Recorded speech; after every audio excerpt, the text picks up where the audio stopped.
আসসালামু আলাইকুম সবাইকে। আশা করি সবাই অনেক ভালো আছেন। আলহামদুলিল্লাহ আমি অনেক ভালো আছি। আজকে আপনাদের জন্য নিয়ে এসেছি নতুন একটা গল্প। আজকে গল্পটা হচ্ছে অসাধারণ ভাই ও বোনের গল্প।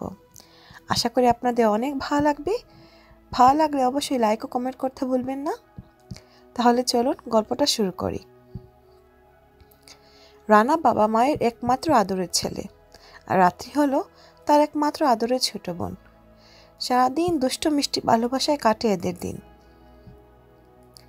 একদিন রাত্রি ভাইয়াকে বলল, ও ভাইয়া, ও শোনা ভাইয়া। রানা ঘুমিয়েছিল। ঘুম থেকে উঠে বলল, কি রে, কি হয়েছে? রাত্রি বলল, ও ভাইয়া, তুমি কি কলেজে যাবে না? আম্মু তো বকাবকি করছেন। রানা ঘুমে ঘুরে বলল, হ্যাঁ রে, যাব। রাত্রি রাগ করে বলল, তাহলে উঠো না কেন ভাইয়া? মহিষের মতো পরে পরে ঘুমালে কি হবে? উঠো তো। রানা বলল, ওরে আমার পিচ্ছি বুড়ি, এত শাসন? রাত্রি বলল, হ্যাঁ, এত শাসন, তুমি এখন উঠো। রানা তাড়াতাড়ি উঠে গেল এবং বোনকে জড়িয়ে ধরে একটা আদর দিল। তারপর ফ্রেশ হতে গেল। রানা ফ্রেশ হয়ে নাস্তার টেবিলে বসলো। রানা তার মাকে জিজ্ঞেস করলো, মা, রাত্রে কি নাস্তা করেছে? মা বললেন, না রে, ও তো এখনো নাস্তা করেনি, ও কি তোকে ছাড়া খায়? রানা বলল, ঠিকই বলেছ, রাত্রিকে ডাকো। রাত্রি আসলো। এসে বলল, ভাইয়া তুমি কি আমাকে ডেকেছ? রানা বলল, হ্যাঁ, তুই এখনো খাসনি কেন? রাত্রি বলল, তুমি একটা গাধা, তুমি কি জানো না আমি তোমাকে ছাড়া কখনো একা খাই না? রানা বলল, বুঝেছি পাকা বুড়ি, এখন বসো, নাস্তা করবি। রাত্রি বলল, ঠিক আছে। একটু পরে রানা দেখতে পেল রাত্রি কিছুই খাচ্ছে না। জিজ্ঞেস করলো, কি রে রাত্রি, তুই তো এখনো কিছুই খাচ্ছিস না? রাত্রি বলল, কিভাবে খাবো? রানা বলল, কেন, তোর হাত আছে না, হাত দিয়ে খাবি। রাত্রি বলল, আছে, কিন্তু। রানা বলল, কিন্তু আবার কি, বল। রাত্রি বলল, আমার হাত তো।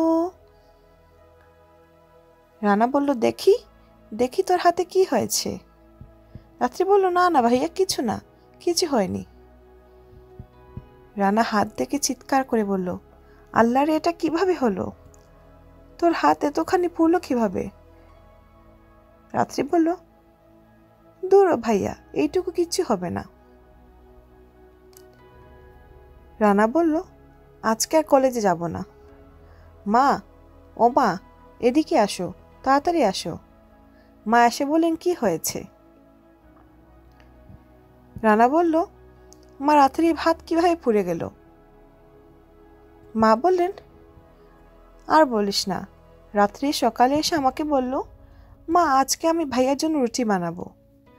আমি বললাম, তুই পারবি না, কিন্তু জানিস তো তোর বোন কত জেদি, কিচ্ছু শোনে না। তারপর আমি ওকে রান্নাঘরে রেখে রুমে এসেছিলাম। তারপর ও গ্যাস চালু করে কিভাবে যেন পুড়ে ফেলে। রানা তার বোনকে অনেক বকাবকি করলো, এই পাগলি, তুই রুটি বানাতে গেছিলি কেন? তোকে কে বলেছে রুটি বানাতে? রাত্রি বলল, বারে, আমি আমার ভাইয়াটার জন্য বুঝি একটু রুটি বানাতে পারবো না? রানা বলল, শিখেছিস তো বড় বড় কথা, তাহলে হাত পুড়ে গেলে কেন? রাত্রি বলল, ধুর ভাইয়া, এইটুকুতে কিছু হবে না। রাত্রি এসব বলছিল আর রানার দু চোখ বেয়ে পানি পড়ছিল, আর ভাবছিল, এত ভালোবাসা তাকে এই পিচ্ছি বুড়িটা, এইটুকু বয়সে সে এত কিছু করতে চায় তার জন্য। রাত্রি জিজ্ঞেস করলো, ভাইয়া তুমি কাঁদো কেন? রানা বলল, তুই জানিস না, তুই আমার কলিজা, তোর কিছু হলে আমি বাঁচবো কি করে? অনেকটা পড়ে গেছে রে তোর হাত, তবু যেন সেদিকে তোর খেয়াল নেই। ভাইয়ের কথা শুনে খুব খুশি হয় রাত্রি এবং সে তার মাকে বলে, মা, তুমি তো বলেছিলে ভাইয়াটা পচা, আসলে তুমি পচা। দেখো ভাইয়া কত ভালো। ভাইয়া বলেছে আমি তার কলিজা।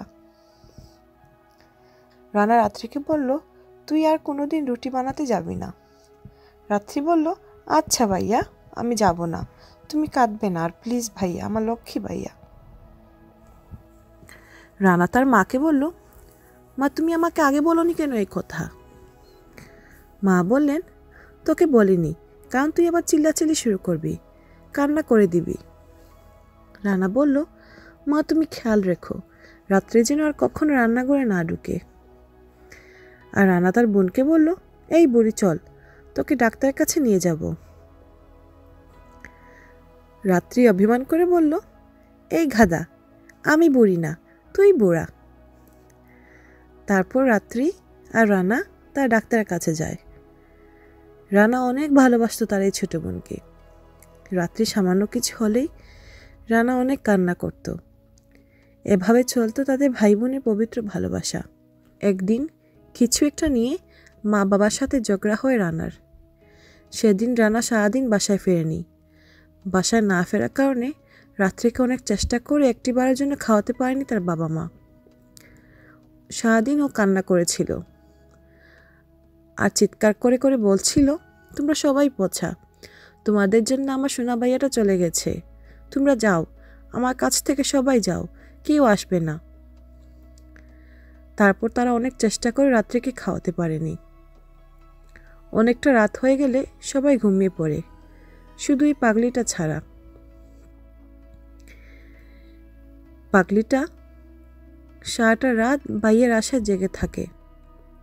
অনেক রাতে রানা বাসায় ফিরে আসলো আর না খেয়েই রুমে গিয়ে শুয়ে পড়ল। রানা যে এসেছে এটা রাত্রে কিন্তু ঠিকই বুঝতে পারল, কারণ সে তখনও জেগেছিল আর কাঁদছিল তার ভাইয়ের জন্য।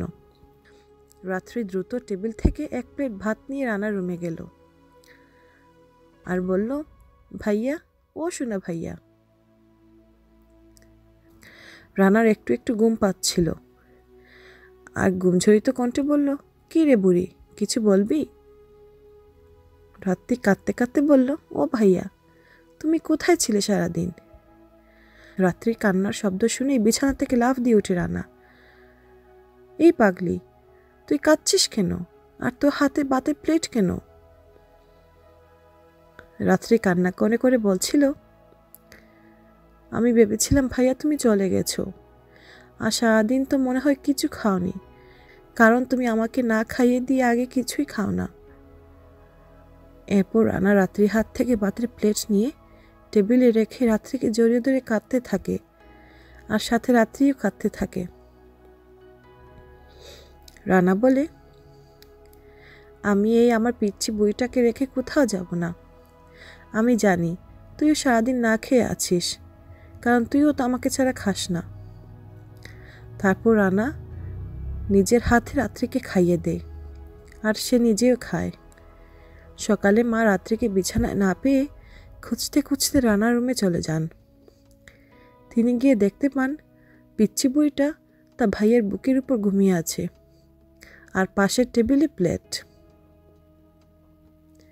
এটা দেখে তিনি সব বুঝতে পারলেন। নিজের চোখের পানিকে আর আটকাতে পারলেন না, কেঁদে ফেললেন পাগল আর পাগলির ভালোবাসা দেখে। এইভাবে চলতে থাকে ভাই বোনের ভালোবাসা। কিন্তু কে জানতো এমন একটা ভালোবাসার মধ্যে কালবৈশাখী ঝড় এসে ভাই বোনের পবিত্র ভালোবাসা ইতি টানবে। কিছুদিন পর রানার বাবা মা গ্রামের বাড়িতে যেতে চাইলেন রাত্রিকে নিয়ে, কারণ রাত্রি এখনও তার গ্রামের বাড়িতে যায়নি। কিন্তু রাত্রি রানাকে ছেড়ে যেতে চাইল না, আর রানাও রাত্রিকে যেতে দিচ্ছে না। বাবা মা অনেক বুঝিয়ে রানা রাত্রিকে রাজি করালেন। এরপর তারা রাত্রিকে নিয়ে গ্রামের বাড়িতে চলে গেলেন। কিন্তু রানা যেতে পারেনি, কারণ তার কলেজে পরীক্ষা ছিল। এরপর প্রতিদিন বারবার ছোট্ট বুড়িটা ফোন দিয়ে রানার খোঁজ নিত। ভাইয়া, তুমি খেয়েছো কি? ভাইয়া, তুমি আমার জন্য কেঁদো না, আমি চলে আসব। আরও কত কিছু। কয়েকদিন গ্রামে বাড়িতে থেকে রানার বাবা মা রাত্রি শহরের উদ্দেশ্যে রওনা দিলেন। অনেকটা পথ এসে ঘটল ভয়ানক এক দুর্ঘটনা। তাদের সেই বাসটা নিয়ন্ত্রণ হারিয়ে পড়ে যায় বিশাল একটা খাদে। তারপর তো সব শেষ। রানার বাবা মা যখন জ্ঞান ফিরে পেলেন তখন তারা দেখলেন তারা একটা হাসপাতালে আছেন। তারা সাথে সাথে রাত্রিকে খুঁজতে লাগলেন। অনেক খোঁজার পর রাত্রিকে তারা পাননি। ডাক্তারকে জিজ্ঞেস করলে ডাক্তার জানান বাসের সবাইকে এই হাসপাতালে ভর্তি করানো হয়েছে। তারা খুঁজতে খুঁজতে মর্গে চলে গেলেন, যেখানে লাশ রাখা হয়। একটা একটা করে লাশ দেখতে হঠাৎ চিৎকার করে উঠলেন রানার মা। বুঝতে আর বাকি রইল না। পৃথিবী ত্যাগ করে না ফেরার দেশে চলে গেছে পিচ্ছি বুড়ি রাত্রি। রাত্রি বলিটা একদম বিভৎস হয়ে গেছে। মনে হয় উল্টে যাওয়া বাসের নিচে পড়ে গেছিল রাত্রি। এটা সহ্য করতে না পেরে অজ্ঞান হয়ে যান তার মা। রানাকে ফোন করলো তার বাবা। রানা পাগলের মতো ছুটে এলো হাসপাতালে। এর মধ্যে তার মার জ্ঞান ফিরেছে। রানা এসে চিৎকার করতে থাকে, কোথায় রাত্রি, কোথায়?